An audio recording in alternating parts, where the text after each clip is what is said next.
త్వరలో జరగనున్న స్థానిక సంస్థల ఎన్నికల్లో బీసీలకు 34% రిజర్వేషన్లు కల్పించే అంశంపై ఏపీ రాష్ట్ర మంత్రివర్గం ఆమోదం తెలపనుంది. ఈ మేరకు మంత్రివర్గంలో బీసీల రిజర్వేషన్లపై నేడు చర్చ జరిగింది. అనంతరం బీసీలకు పట్టణ స్థానిక సంస్థల్లో 33.50%, పంచాయతీరాజ్ సంస్థల్లో 34.50% రిజర్వేషన్ కల్పిస్తూ ఉత్తర్వులు జారీ చేయనుంది. రాజమహేంద్రవరం ఎంపీ బీజేపీ మహిళా మోర్చా జాతీయ ఇన్ఛార్జ్ దగ్గుబాటి పురంధరేశ్వరి బీజేపీ జాతీయ ఉపాధ్యక్షురాలుగా నియమితులయ్యారు. వి రామ్ మాధవ్ కూడా జాతీయ కార్యవర్గంలో చోటు దక్కించుకున్నారు. జాతీయ ఉపాధ్యక్షురాలుగా నియమితులైన దగ్గుబాటి పురంధరేశ్వరికి బీజేపీ నాయకులు, కార్యకర్తలు అభినందనలు తెలియజేశారు. పురంధరేశ్వరి జాతీయ స్థాయిలో భారతీయ జనతా పార్టీలో పనిచేయడం ద్వారా తూర్పుగోదావరి జిల్లా, ఆంధ్రప్రదేశ్ అభివృద్ధికి ప్రయోజనం చేకూరుతుందని బీజేపీ జిల్లా అధ్యక్షులు పిక్కి నాగేంద్ర ఆశాభావం వ్యక్తం చేశారు. అయితే పురంధరేశ్వరికి కేంద్ర కేబినెట్లో చోటు లభిస్తుందని భావించగా జాతీయ కార్యవర్గంలో చోటు లభించడం విశేషం.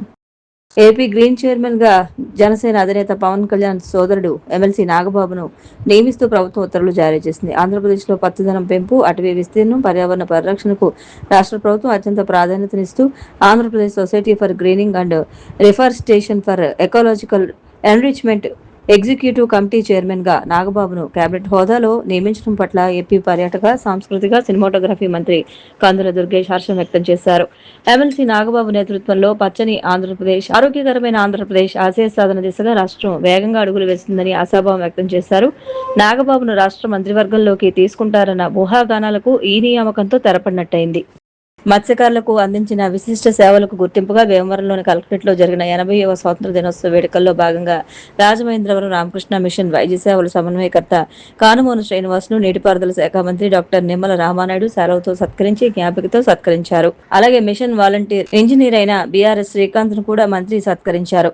రామకృష్ణ మిషన్ వివిధ రంగాల్లో చేస్తున్న సేవలను నిమ్మల రామానాయుడు ఈ సందర్భంగా కొనియాడారు. పశ్చిమ గోదావరి జిల్లా నరసాపురం మండలంలోని పెదమైనవాని లంకలో మొంతా తుఫాను కారణంగా నష్టపోయిన 100 మత్స్యకార కుటుంబాలకు జీవనోపాధికి అండగా నిలుస్తూ 70 లక్షల వ్యయంతో 100 పడవలు, 100 చేపల వలలను ఉచితంగా అందించామని రామకృష్ణ మిషన్ కార్యదర్శి స్వామి పరిజ్ఞానజీ మహారాజ్ తెలియజేశారు. ఈ సేవలను గుర్తించి స్వాతంత్ర దినోత్సవం నాడు ప్రభుత్వ పరంగా తమ ప్రతినిధులను సత్కరించడం పట్ల సంతోషం వ్యక్తం చేశారు. పిఠాపురం పంచాయతీరాజ్ శాఖ ఏఈ నూకరాజు కుటుంబం కోసం రాజమహేంద్రవరం వద్ద గోదావరిలో గాలింపు చర్యలు కొనసాగుతున్నాయి. ఆదివారం రాత్రి ఏఈ నూకరాజు కుటుంబం నదిలోకి దూకిన సంగతి తెలిసిందే. ఈ సంఘటనలో ఆయన మనవడు కార్తికేయరెడ్డి ప్రాణాలతో బయటపడ్డాడు. నూకరాజు మృతదేహం నిన్న సాయంత్రం దొరికింది. ఆయన భార్య మీనా, కుమార్తె సౌజన్య కోసం 20 మంది సిబ్బంది గాలిస్తున్నారు.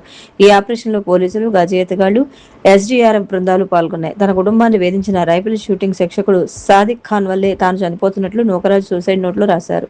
నిందితుడు సాదిక్ ఖాన్ పరారీలో ఉన్నాడు. అతడి కోసం రాజమహేంద్రవరం, కాకినాడ పోలీసులు 10 బృందాలతో గాలిస్తున్నారు.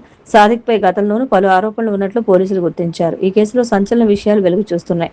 తన కుమారుడు జగదీష్ రెడ్డిని జూలై 2న సాదిక్ ఖాన్ పాయిజన్ ఇంజెక్షన్ ఇచ్చి చంపాడని నూకరాజు వియ్యంకుడు భాస్కర్ రెడ్డి పోలీసులకు ఫిర్యాదు చేశారు.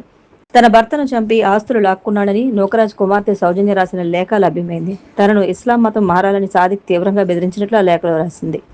అమలాపురం జిల్లా అల్లవరం మండలం ఓడలరేవు, దమ్మలపేట, వాసలతిప్పకు చెందిన 8 మంది జాలర్లు గల్లంతయ్యారు. వీరు ఆగస్టు 3న ఓడలరేవు జెట్టి నుంచి సముద్రంలోకి వెళ్లారు. ఈ నెల 12వ తేదీ కల్లా తిరిగి వారు రావాల్సి ఉంది. వారు ఇంటికి చేరకపోవడంతో కుటుంబ సభ్యులు ఆందోళన వ్యక్తం చేస్తున్నారు.